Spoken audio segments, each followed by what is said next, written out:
We offer Guild members the opportunity to listen to experts talk about their expertise. We call it Interviews with the Pros. I've put together some clips for you to sample. I hope you enjoy them. All right, we're going to start an interview with Miss Pam McDonald from Odd Jobs, Inc., and we're going to talk media. Are you a media guru? Yes. Oh, you are? You learn a thing or two in the decades. Okay. Well, what is media? That's not a question I had on my list, but what is media? You know, it used to be a simple answer. You would say print, which is newspapers, magazines, and other kinds of publications that come out periodically, and radio and television. And that was the media, the mass media. And so we're talking about communications vehicles that are designed to reach large audiences, okay? But now we have this thing called new media.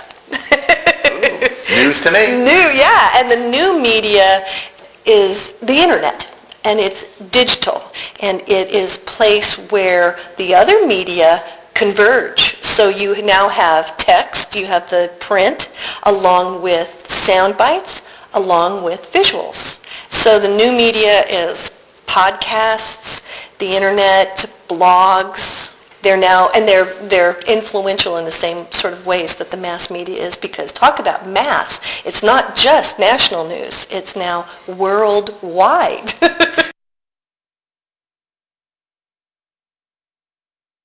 So let's take some examples of good stories. I have a press release here on a 100-year-old building in Carmichael, California. Is that news? Actually, the story's about a 100-year-old tree. Oh, jeez, sorry. And what the news was about it is that they initially were going to pull the tree out until they realized that it was such an old oak tree. And then the builder decided to build around it and worked with the designers to save that tree. Yeah, that's a story. That's kind of an unusual thing. Something that's unusual and unique is something that the media is looking for. And by the way, that was on the property of an assisted living home. Yeah. So it brought the construction into the news, correct? Exactly. Okay. And then the other fun part about that is that there are tree preservation societies. And so you send that out to them, and they also run with it, because that's the kind of story that they're looking for. So each one of the media has an audience that they're going after, and they have a point of view and a perspective that they're coming from. So you want to know about the media and what it is, you want to know what they're trying to cover, and then give them that kind of story. All right, tell me what the Happy Birds show is. Why that's news media.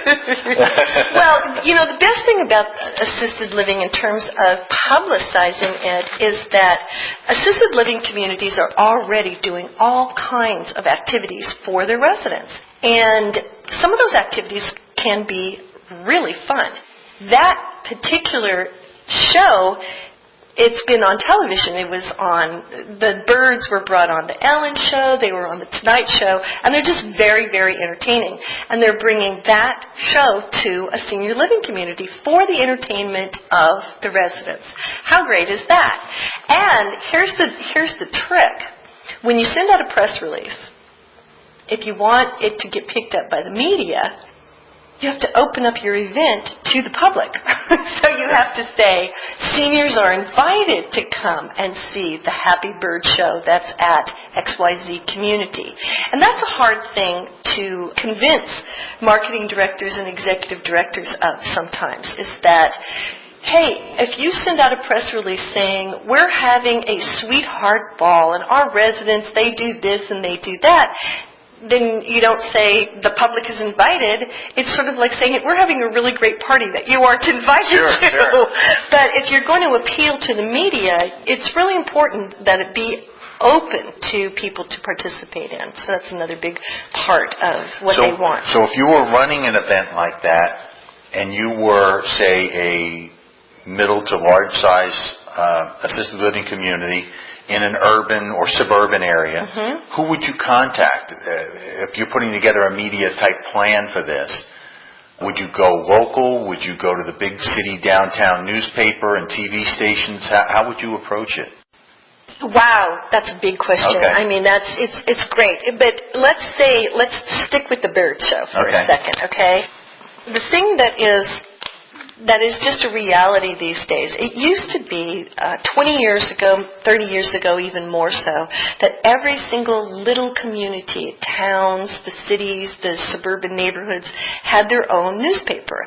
It might not be a daily newspaper, but it could be a weekly newspaper. And there was a personality behind the newspaper. The editor or the publisher was somebody known in town. Yeah, very much a local perspective. Now, that doesn't mean that they didn't cover national and international news, but it just meant that they were a power to be reckoned with in that community. Well, the FAA has allowed, or the FCC, or whatever the we're going to stay on the ground. They have allowed media conglomerates to buy all kinds of things. And so where it used to be that newspapers and television stations and radio stations had different owners, now big corporations own them, and they own lots of them in different areas. And so the news doesn't even come from the area. It all gets produced out of L.A. and California and that sort of thing. So the question you ask is really big, because what you have to do is find out as much as possible about the media that is utilized in your community.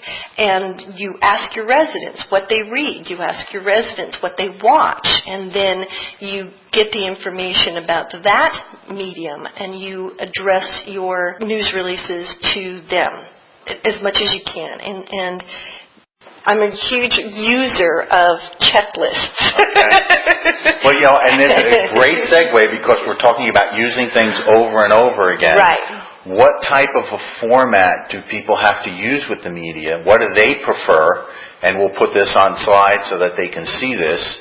And do you ever start with an empty page? Yes, you start with an empty page, but already there's a bunch of stuff that you have to have on it. Right. You've got to have your company name, you've got to have a contact name and telephone number, and, by the way, that contact person has to be available. Okay. So basically you have a template already building here. Oh, exactly. So you've got information about when the media can release this information that usually says for immediate release. Right. And then, of course, you start off with your who, what, when, where, and why, and you do it in... On your checklist. On your checklist, exactly. And then you do it in reverse, what they call reverse pyramid order, so that you put the most important stuff on the top, and then it gets down to sort of the least important stuff.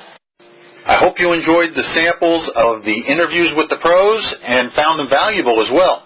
To take advantage of this service, as well as all the other support we offer assisted living marketing professionals, I invite you to join the Strategic Marketing Guild right now.